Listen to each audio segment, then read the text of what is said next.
Like a trusted turnout jacket you've had for years, Flex 7 outer shell fabric delivers a perfectly broken-in feel on the very first wear.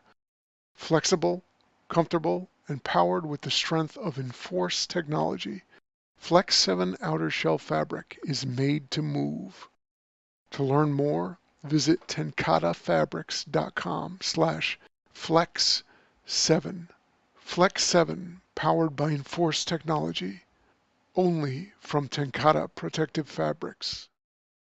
This episode of Fire Engineering Podcast is sponsored by LogRX, providing real-time accountability of all your narcotics from cradle to grave. Coming soon, LogRX will also track medical supplies, equipment, PPE, and even vehicle checks. Learn a better way to track your narcotics at logrx.com. That's LOGRX.com.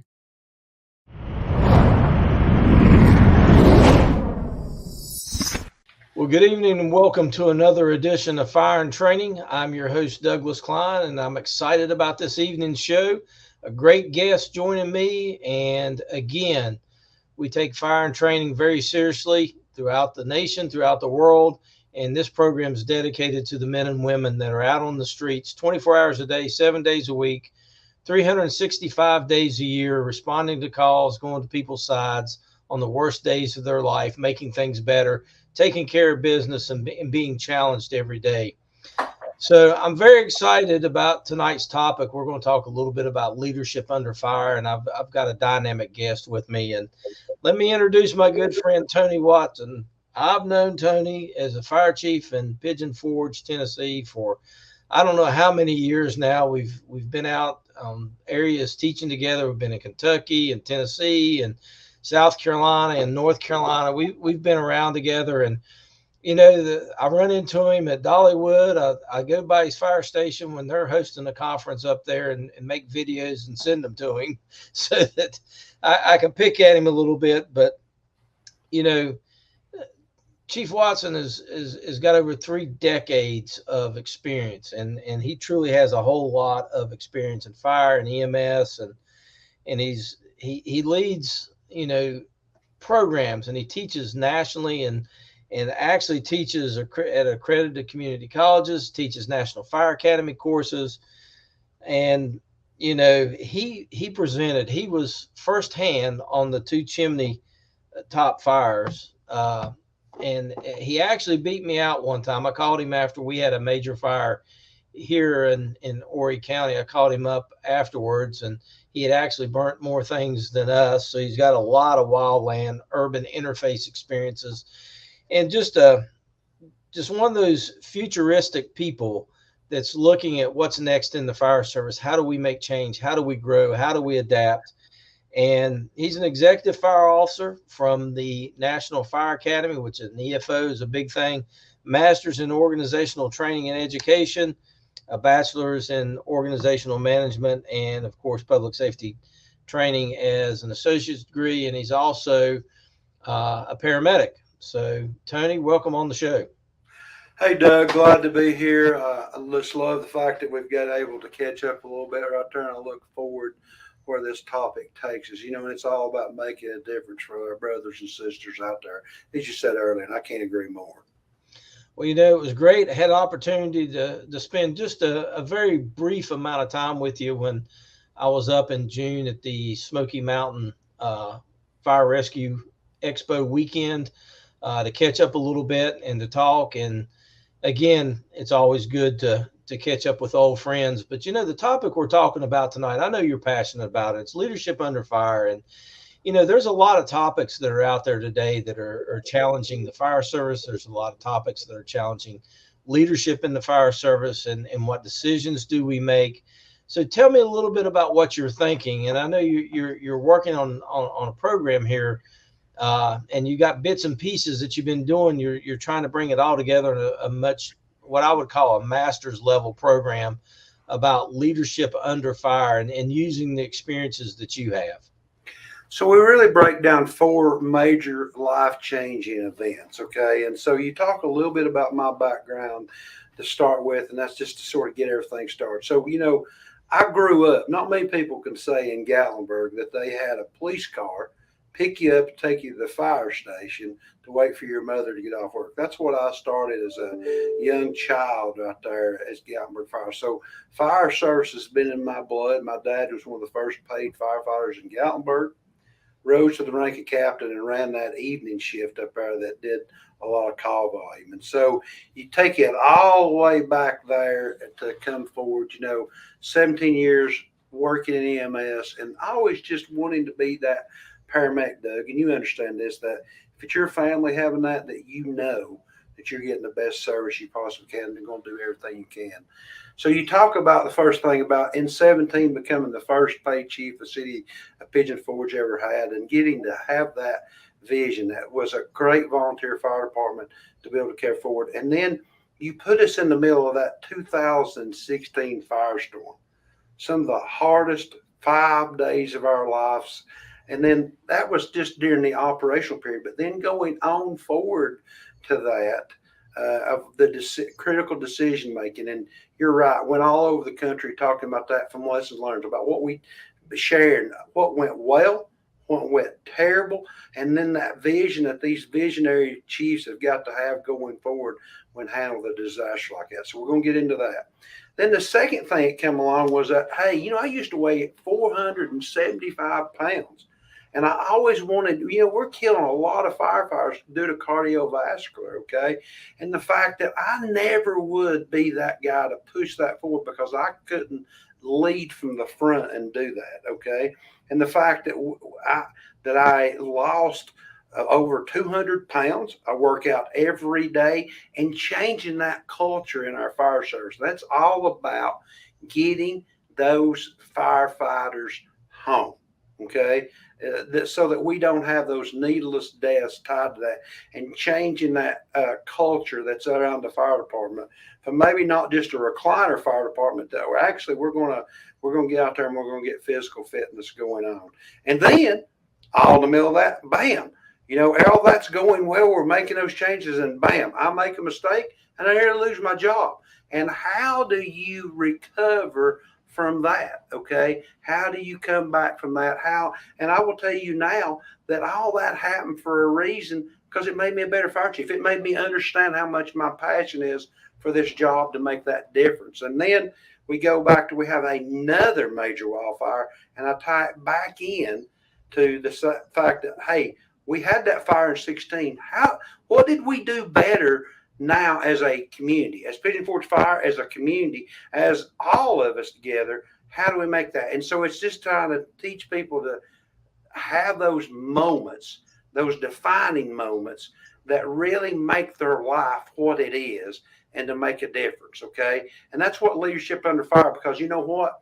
We're all put under that microscope as fire chiefs, as company officers, and realizing that we're only as strong as our weakest link. And how do we put that training from top to bottom, make that, and just trying to give people the tools to be able to succeed? Because just like talking to you earlier, hey, we're all in this world together, and if we're doing this and we're doing it wide open, how do we collectively get together and say, hey, how do we make a difference going forward? So I know I rattled on there a little bit, but that's that overview of what I'm trying to put together from real life experience and say, how do we overcome these things to move forward?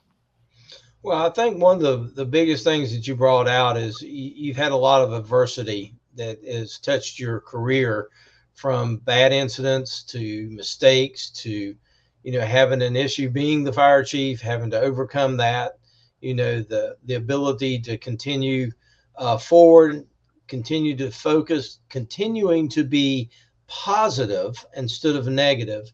I think that's a big piece under fire. And, one of the things that I see folks that are out there, everything is negative all the time. It's, how bad this is, how bad that is. And of course, I go back to my good friend and mentor, Chief Brunacini. He said, firefighters don't like the way it is, and God forbid you change it. So, that always resonates in my mind that, we've had that, we focused on it, but, let's talk about some of the things that y'all dealt with in the first fire, and some of the challenges and what went right, what went wrong. Well, I'm going to tell you one thing I say to all those people that got injured, the 14 that lost their lives in in our community and the 180 that got injured. Everything I do in the wildland arena right there is for them. And that took us down a lot of very interesting roads. So let me tell you how that day, how that week leading up. So one, we're in a tremendous drought. And we would come together as chiefs in this community and we would talk about the issues because we knew that it was going to occur. Okay. Even back when I was in EFO, we had some big fires, but we didn't have those policy makers really realizing, oh, it's never going to happen here. It's amazing. In 2013, we lost 70 homes. It was not a bleep on a radar. Okay. But when you get this type of 2016, so, I learned in EFO, when we have those situations occurs, it takes those real visionary leaders to not throw the baby out the bathwater, but how do we capitalize our decision makers and our community members to make a difference? Okay. And that's still the struggle today. So that day started out for me as, man, I'm an ops guy. I like to get in there and do as much as I can on the scene. So I went to Gatlinburg on that initial call for help outside the city of Gatlinburg as a division suit. And when I go back to that was, wow, what an experience that was. I was coordinating with a federal division supervisor. We were coordinating federal resources that were rolling in, state resources is rolling in, and local resources rolling in. And this is what I told him. I said, listen, I don't know why the Lord has put us together up here today, but here's what I do realize, okay? I'm going to take my ego and I'm going to set it outside here, and I'm going to ask you to do the same. And let's make decisions that affect the people that we serve. And we were on, even though he was out of Utah and I'm here, old country boy from Tennessee, we were on the same page operationally in the lead up to things just going all to pieces, okay? And so that was an amazing experience to see just how that came about. And one of those things that you will always take forward. If we all are breed as fire chiefs to have that type A personality, but when we're with someone of that same stature, I've really got to get uniquely with you and make sure that we're going to operate in that right frame of action. Okay. And so when I look back at that, we were at the tip of the spear up there. And we talked about, and when you hot wash these fires, the things that you see is about span of control, all right, operational efficiencies, the training that has to come back in that, okay? I jokingly say the Anvil Man he's on our patch. He is forging progress here in Pigeon Forge. That's our logo. Well, the Anvil Man nearly up there in Gatlinburg, he nearly didn't come back. The Anvil Man on the side of my vehicle nearly come back because when you have 80-mile-an-hour winds, I understand, and I jokingly say, I understand how so many people got injured. There was debris running out of these old forests right there, and they were throwing limbs and everything at us. So just getting out of Gatlinburg to get to Pigeon Forge when it really got bad was a whole nother thing because of all the trees. You've been there, you've seen that. You all had some of those tremendous fires. And then, so I say to people, the success we had in Pigeon Forge that night of not getting anyone that died in our first do, okay? To give you a little frame of reference, Chinley talks to 2,500 residents or homes and businesses burnt to the ground, okay? 14 injured or dead, 180 injured, okay? So to give you an idea, in Pigeon Forge, inside the city limits, okay, we cover 12 square miles inside the city. All right, there was 19 homes inside the city of Pigeon Forge proper that we lost that night, okay? We covered 24 square miles out in the county, okay? A lot of that's rental cabins. 269 homes out there, rental cabins and homes burnt to the ground, okay? And for the people that lost their homes there night, my heart goes out to them. People lost their life. So after that hit Gatlinburg the way it did, I knew as the fire chief, I had to get back to Pigeon Forge. Okay, those mountain stream winds that pushed that fire at 89-mile-an-hour winds, I knew I needed to get back. But as we hear about Stephen Covey, begin with the end in mind. I had brought the assistant division soup with me, okay? And I had them in operation so that when I left, it was a seamless approach, okay? And that goes forward to the fire department, okay? When you leave, I hope you've got that next guy mentored up or girl to take your job. And so when we got back to Pigeon Forge, we called it EOC, but it's really a command post. And we set up, the EOC was in operation. And, we had lots of struggles that night. For example, I told the city manager that we had to declare a state of emergency. I had seen the town that I grew up in flames early on. It set the tone for what I need to do. That's why I said it helped me be successful, because I seen what this thing was doing, okay, and what kind of things. And so we had 5 separate ignition points, wind-driven fires, that occurred inside my community of Pigeon Forge, okay? And so, and each one of those ignition areas was just consuming anything in its way, okay? So I made the operational tempo that we're going to get out there and we're going to evac people. Mandatory evacuation. Now, I'm going to be honest with you, I'm not even sure that was legal, okay? But you know what? I would rather, my dad always said, we save a life, we save a life. No, nobody sued us over that, okay? So I think we made the right decision, because there were people today, if we hadn't been aggressive, they wouldn't be here alive today based on that we got people out of harm's way. We had to make decisions like, listen, we're not putting a hose on the ground unless we're going to save some people's lives. Those are hard decisions to be made. And we had 300 calls coming in there, and within like a couple hours. So you had to sort and prioritize where you're sending your resources. In those initial phases, you don't have enough help, okay?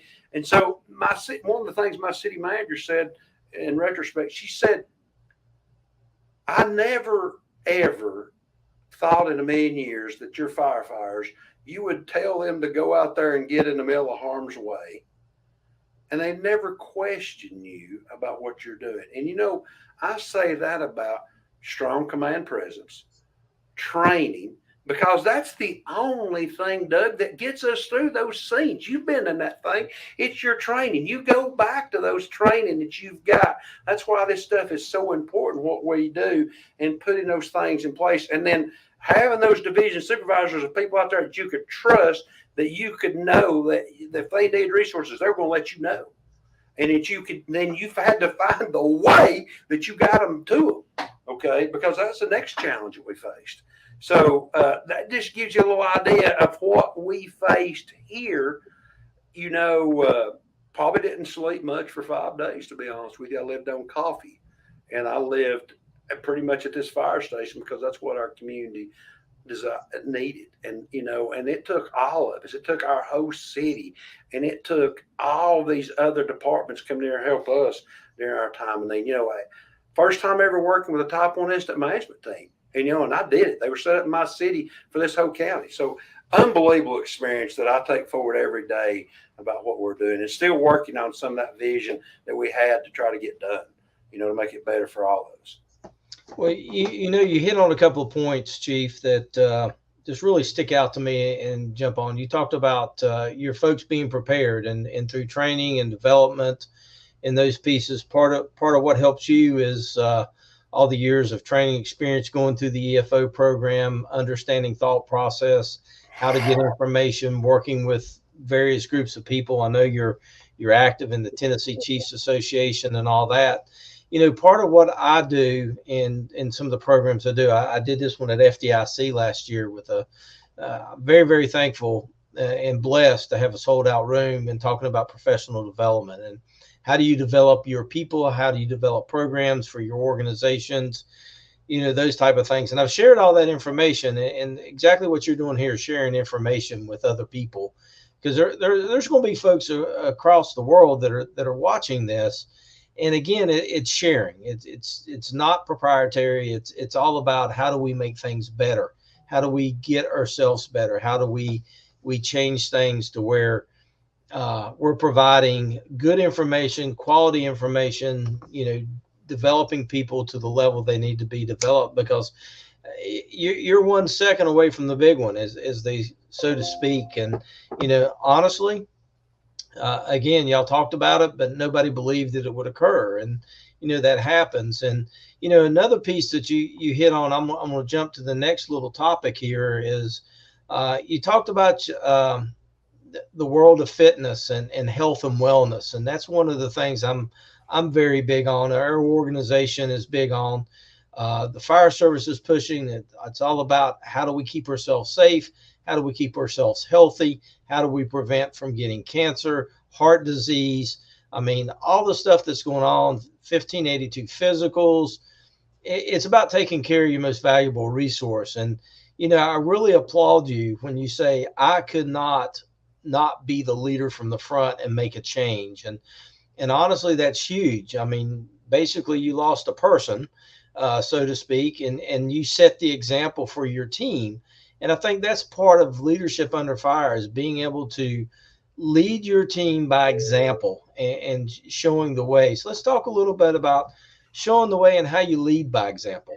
I learned a whole lot along this process. I learned a lot of humility about it too, about how it does. So I've made plenty of mistakes out of the way. And that's one of the things I'll tell people, hey, some things you're going to get right, some things you're going to get wrong. This is how, some of the things that work. So there's several examples. One of the first things is, you would have actually thought I was the devil, okay, when I actually started talking about mandatory fitness schedules. I mean, that is very, very uncomfortable conversation to have with some of your firefighters. And of course, I knew I had a core group that was going to go with me on that when we got situations to do that. And I mean, there was people probably wanted to stone me to death, okay, until I put my gear on, got my air pack on, and I went through it and it stopped, okay? Now, we're doing a modified, it's not CPAT, though we'd love to do that, okay? It's not that, but it is a regular firefighter type agility type test that is timed. We set the standard based on my time on that, because if I can do it at 56 years old and with 2 artificial knees, anybody out there on the line should be able to do it, okay? And we breed that into our volunteers. We breed that in. Everybody takes the same test, okay, to get hired. And then working that to an annual event that we're doing, okay? Now, it took a lot, okay?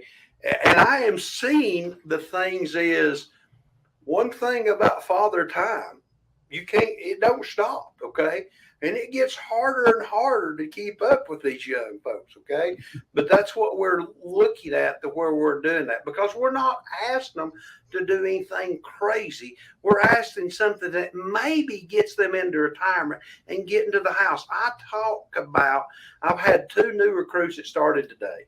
And I said, listen, if I'm going to tell you what the expectations is. So then it should be no surprise of what we're asking you to do, okay? Now, you define that. And we talk about that as to say, hey, you're going to encounter some people that probably just hate me because of what I stand for, okay? But you're going to make your decisions who those good employees are that you can listen to. Do not make your decisions based on one individual. Okay, make that decision based on the very good, because I explained to them that my number one job is to get them home.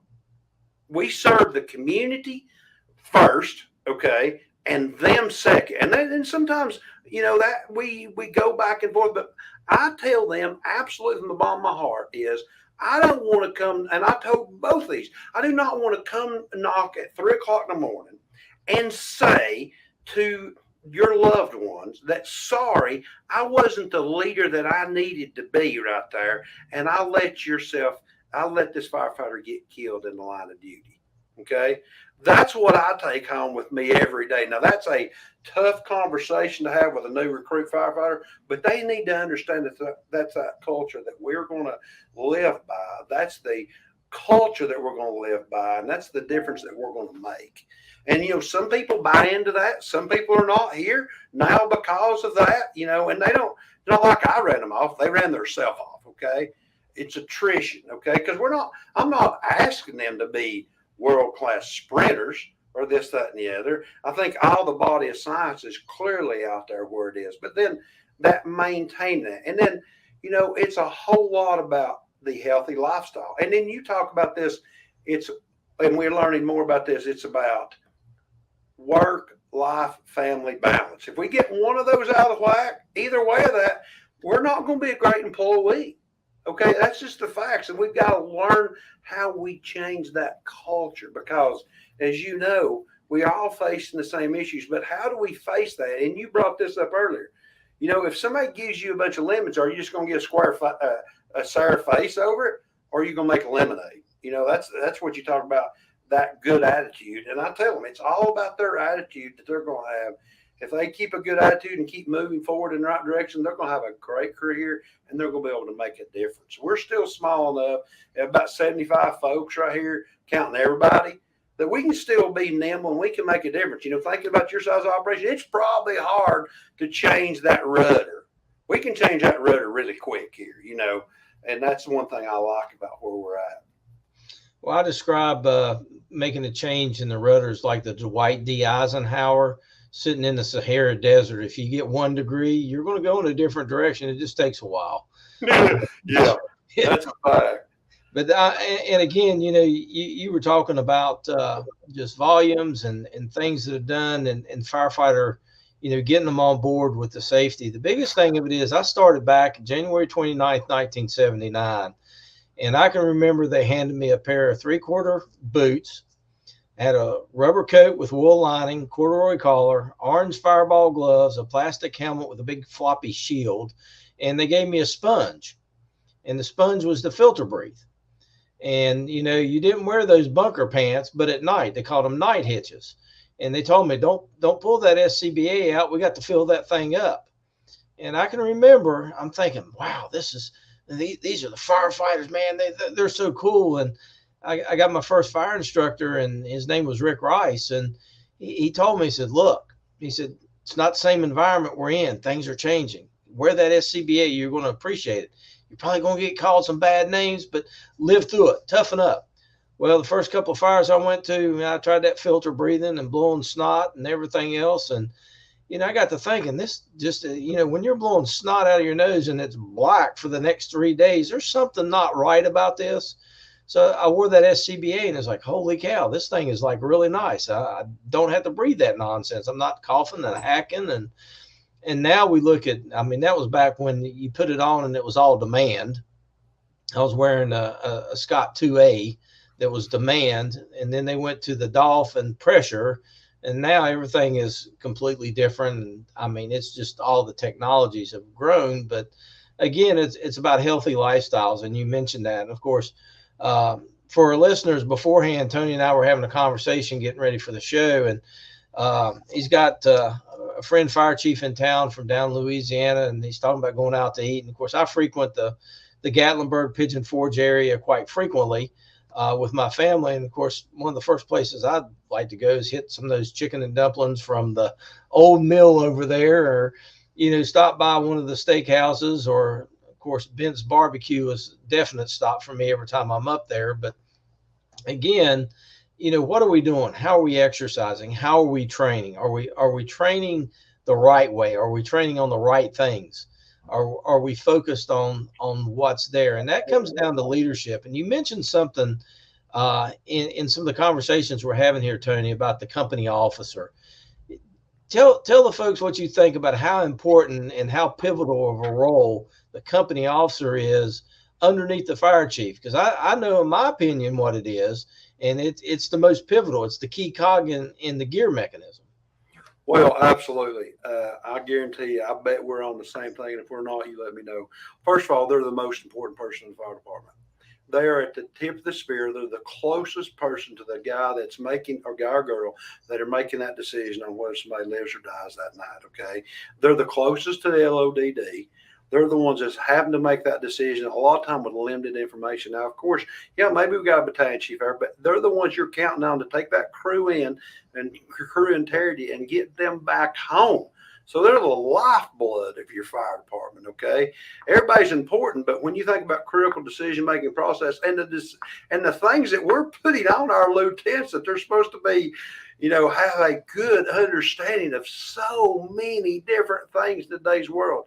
So we really work on that company officer development and how do we get them to that level? And I talk about, hey, I used to coach football, Little League football. I've coached softball, I've coached baseball, not good at any of it, but I did it.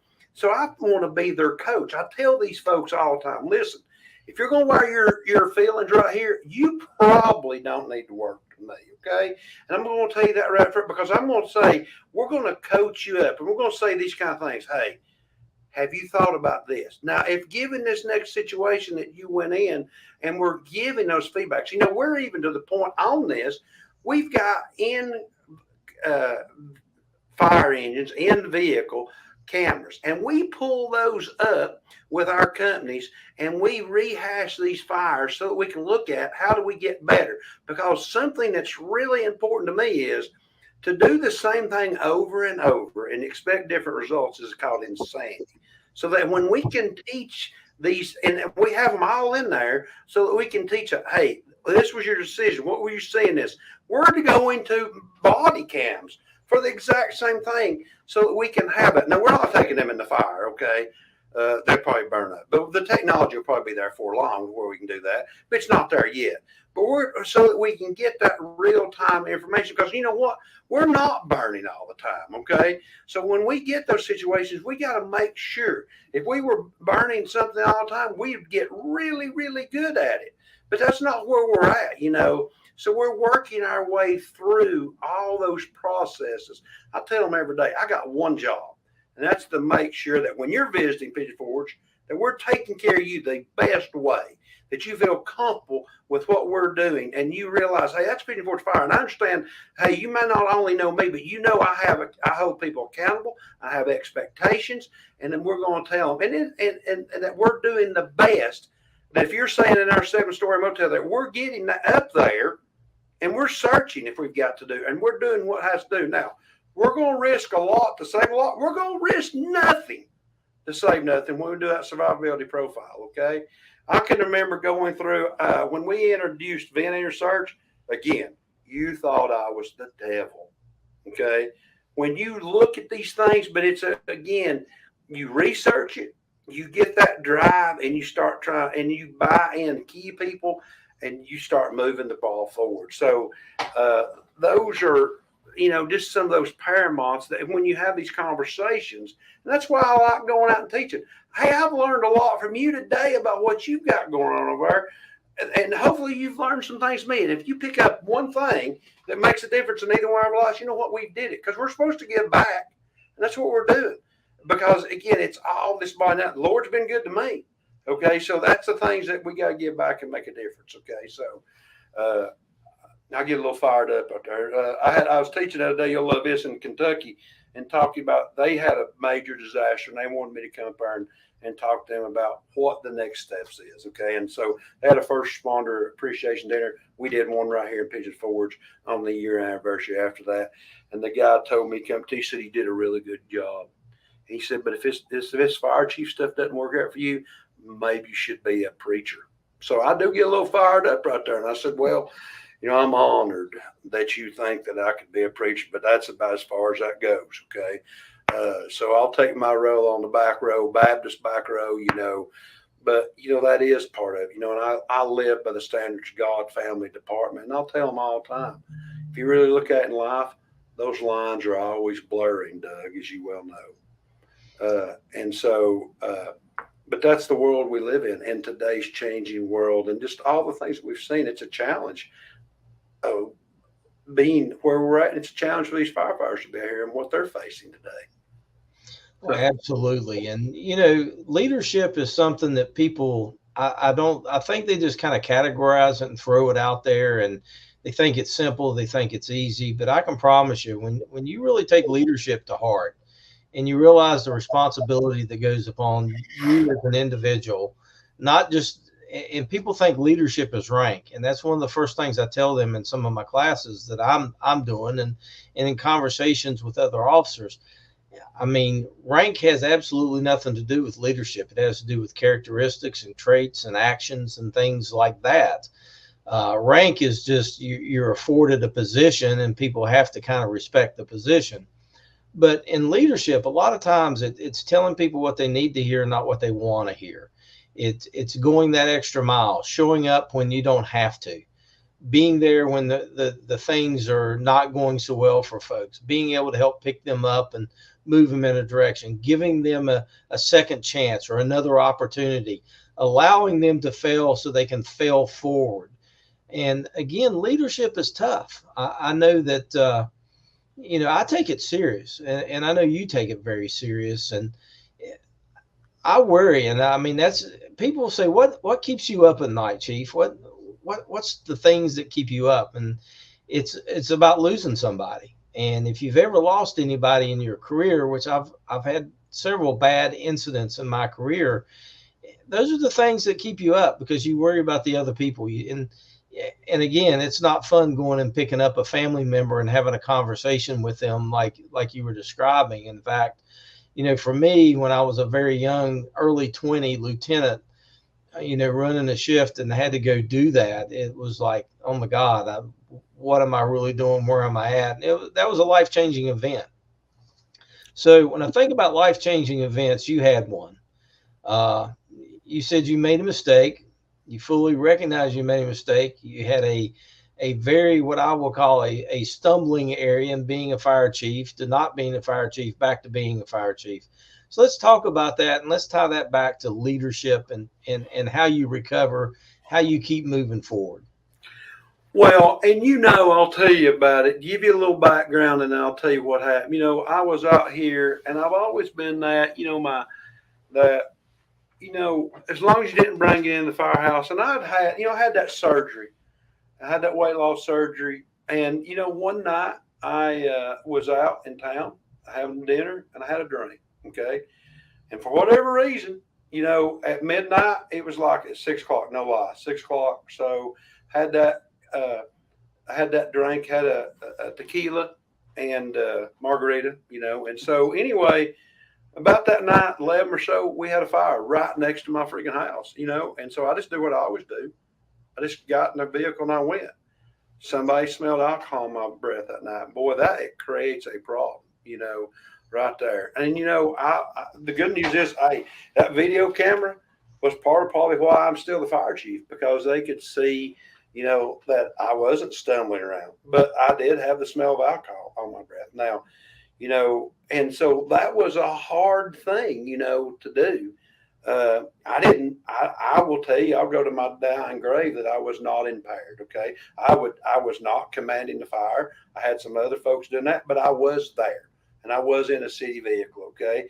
And, my city manager, she's the one that hired me into this job. And, she called me over and I just told the truth, and it hurt because I disappointed her. It hurt. I told her the truth. And, she said, well, I'm not sure what I'm going to do. She immediately give me 3 days off without work, not knowing any idea what I was going to do for a living or what I'd done. I've only done this work like this, and it was the hardest 3 days. I got out and I went walking around the mountains, and it didn't matter what I did. I was always thinking about what was going to happen next. And I just prayed to the Lord, if I ever got any opportunities, I would be better. But, when you're that type of leader, now she decided not to terminate me. Okay. I guess you could tell that. The fact I'm here, I'm still wearing Pigeon Forge Fire. But man, when you're a dynamic leader and you've got a lot going on and you're pushing people, man, there were some people that took a lot of shots. Okay. It really got hard for her. It got hard for me. It got hard for my family. It got hard for my department. And there was a couple of things that happened. There were some people just being absolutely mean. I mean, doing a lot of stuff on Facebook and social media. But you know what? I deserved every bit of that. The city didn't maybe deserve all that, but she took a lot of heat. And so what I realized out of that is that, leave no stone unturned. Be the best person you can be because you've been given a second chance. Be a better leader. Be more. And it was hard to come back and face my folks and said, listen, I made a mistake. Okay. and you can have all the concern, but I will work the rest of my career so that you don't have that again. And the thing that I would tell you about that is it made me work harder. It makes me determine what I've got to do. And that, if that I'm not going to put myself in that situation again. Okay. And, it is becoming so prevalent because you look at what fire chiefs get why they're not fire chiefs anymore. Okay, alcohol is one of those. Okay, money is another part of that. Okay, sexual is another part of that, and there's probably others, but that's the top big three that I've come back to.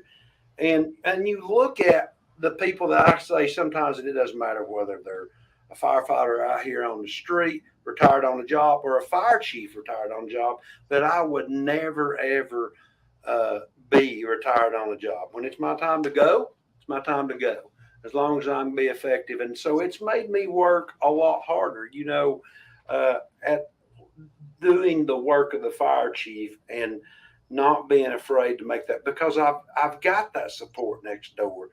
She stuck through me one of the hardest times of my life.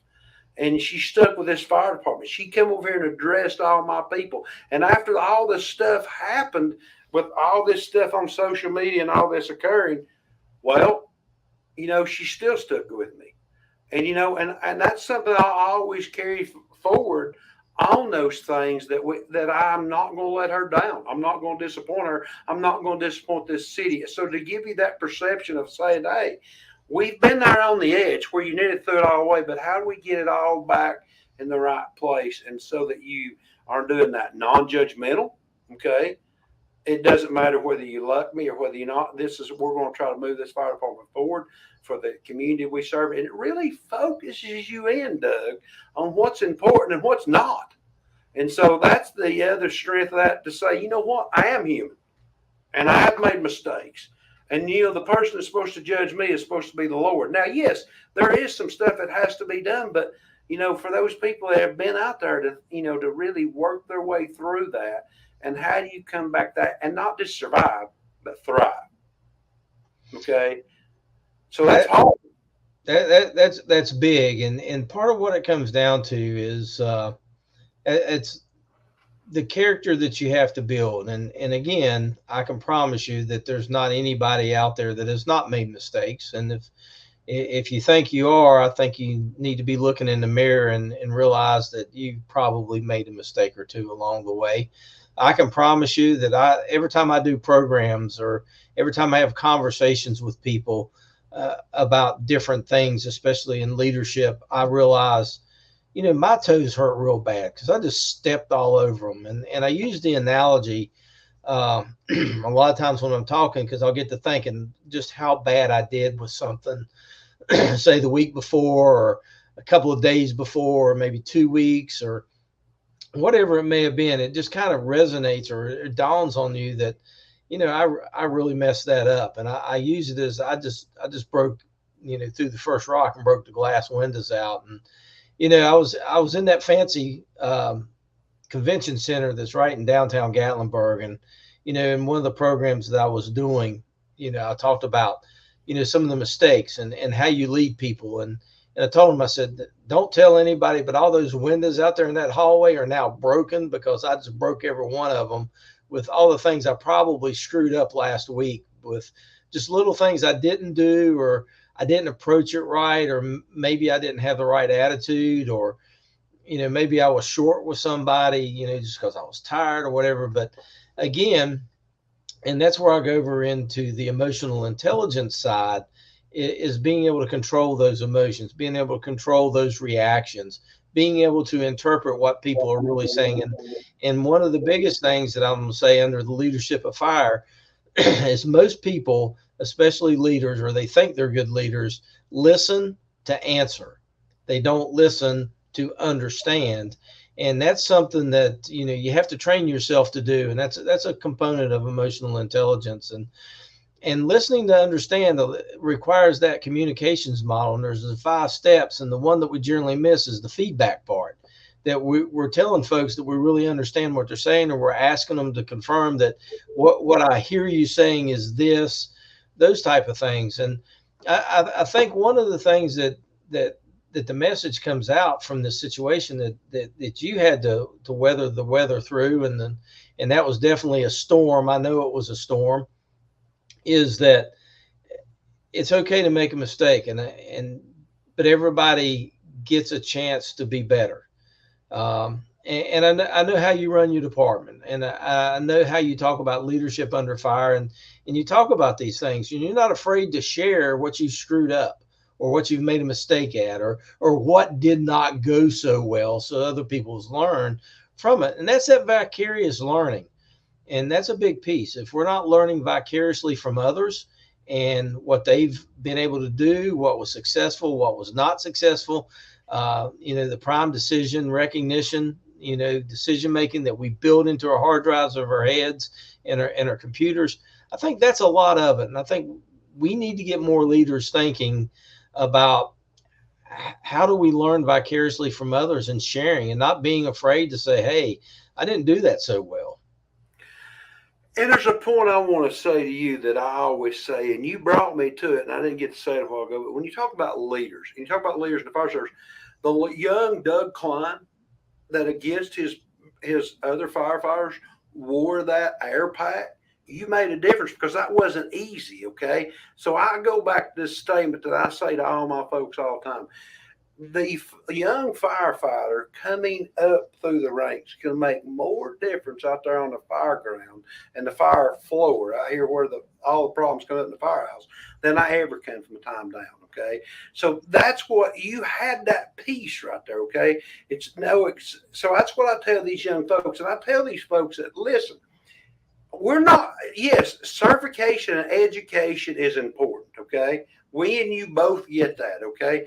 But application is also just as important as that, okay? I can be the best.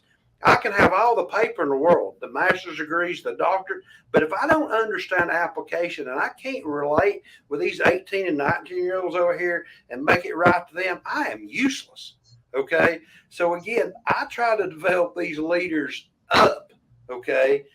We just went through something here in Pigeon Forge that, again, people were all to pieces over. We needed to move some people around to send some people to paramedic school and to send some people to EMT school. You know what? And there were some people I thought were going to go jump in a lake, okay? And you're like, hey, you know what? I did exactly what you did for 17 years, okay? Riding on an ambulance, okay? And being a volunteer firefighter and working a little bit part-time. And you know what? I learned a lot, and I moved around a lot in my career inside the agency. And you know what? I learned good things and learned bad things. And I learned the bad things I'm not going to do again. And the good things I want to emulate. So again, putting these people in that position to where they can succeed. And you know what it takes to? They've got to trust us. Okay? They've got to trust. I've got to trust them that they're going to perform tonight out here, and they've got to trust me that I've got their best things at heart. And sometimes they don't get that to start with, okay, as you well know. But if you sit down, you can talk to them, and this is where we're at. So that's some of the interesting things that we get into now. So I wouldn't suggest going through anything like that to make yourself a better leader, but it worked out for me, okay? And yes, do I worry about that's always going to be hanging out there? Yes. Do I worry about if something happened and I had to go somewhere else that somebody wouldn't take a chance on me? Absolutely. But you know what? It is what it is. And the Lord will take care of it one way or another. And he's got me to where I'm at now. And, and so that's the way you got to look at it like that. Just do the best you can do. And I couldn't agree more. And part of what we've got to do is we've got to share more. We've got to be the ones that are paying it forward. And making a difference. And you're talking about the impact that these people have. And one of the things that I talk about quite frequently is being a mentor. And everybody thinks about the mentor as the older, wiser person. And I tell people very quickly, look, older, wiser people are great. How about the younger folks? And all I hear, and this has been said since Socrates' time, I don't know what we're going to do with this next generation of fire service folks. I heard it January 29th, 1979, because they took me outside with that new gear they gave me an Akron Select-A-Flow nozzle, put it on 95 GPMs. The fire chief by the name of Jody Clowers looked at me and said, "Boy, if you fog that nozzle out, put your face down on it, you can breathe." Well, let me tell you what, I was just like the gung-ho iguana out there. I was ready to go. I did exactly what they said, dropped my face down. That shield was loose, drops down in the hose string. I get just basically a nose enema, like to drown before I get my head out of there. And I hear the most horrid words I've ever heard, and it's still horrid to me, is, "I don't know what we're going to do with the next generation." Over comes a guy named Jerry Green. He's the same guy that dropped the keys out of the fire station window to me for years to let me in as the bothersome kid that would not leave the firehouse. Tightens those down and says, "Hey, if you keep those tight, that won't happen."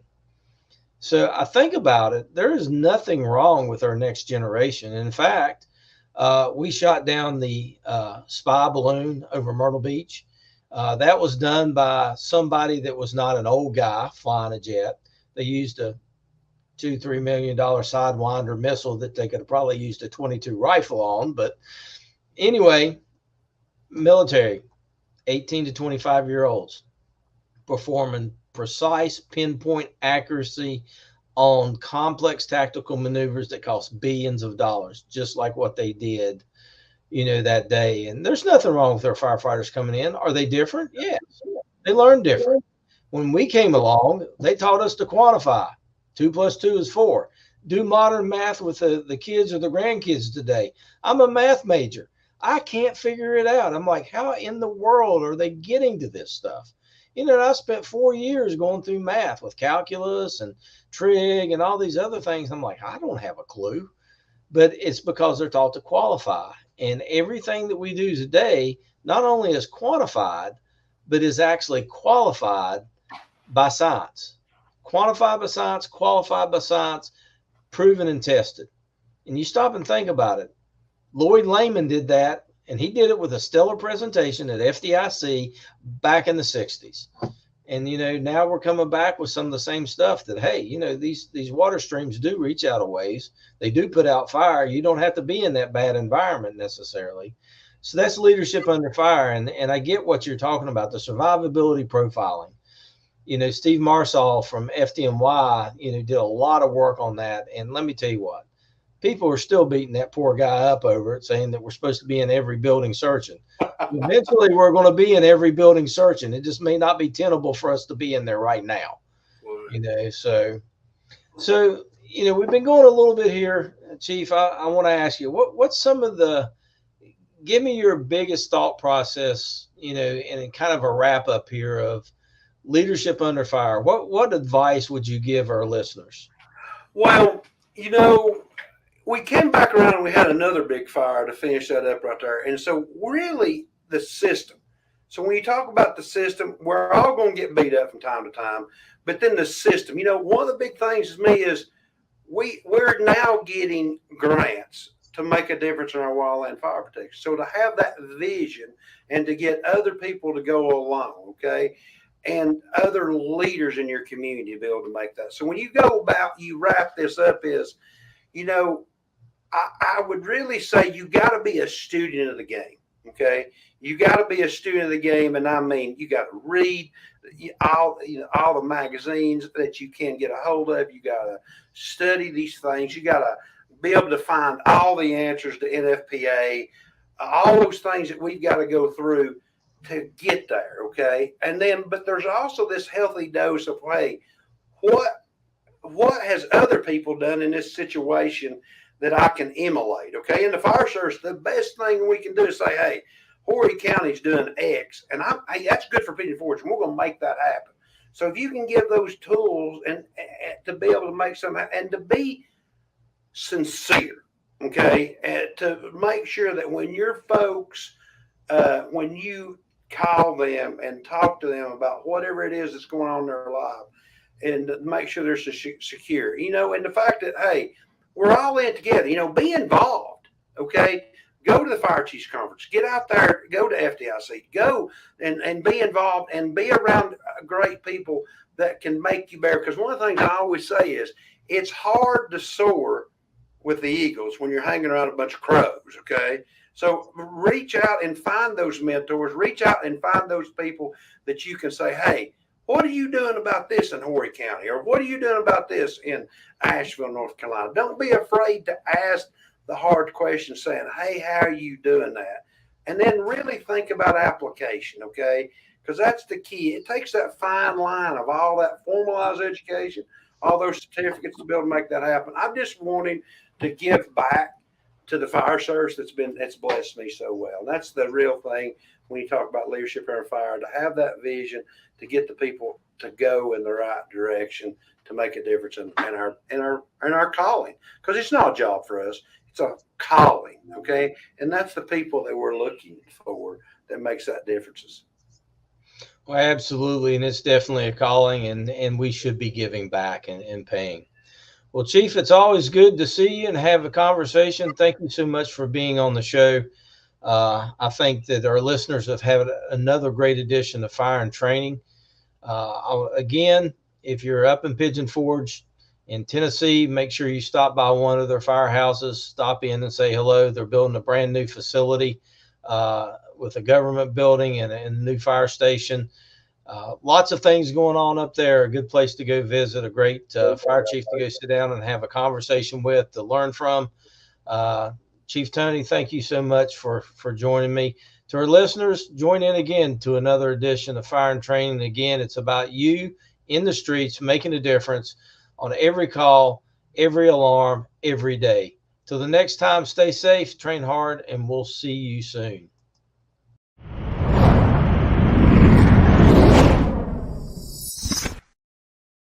Like a trusted turnout jacket you've had for years, Flex 7 outer shell fabric delivers a perfectly broken-in feel on the very first wear. Flexible, comfortable, and powered with the strength of enforced technology, Flex 7 outer shell fabric is made to move. To learn more, visit tencatafabrics.com/flex7. Flex 7, powered by enforced technology.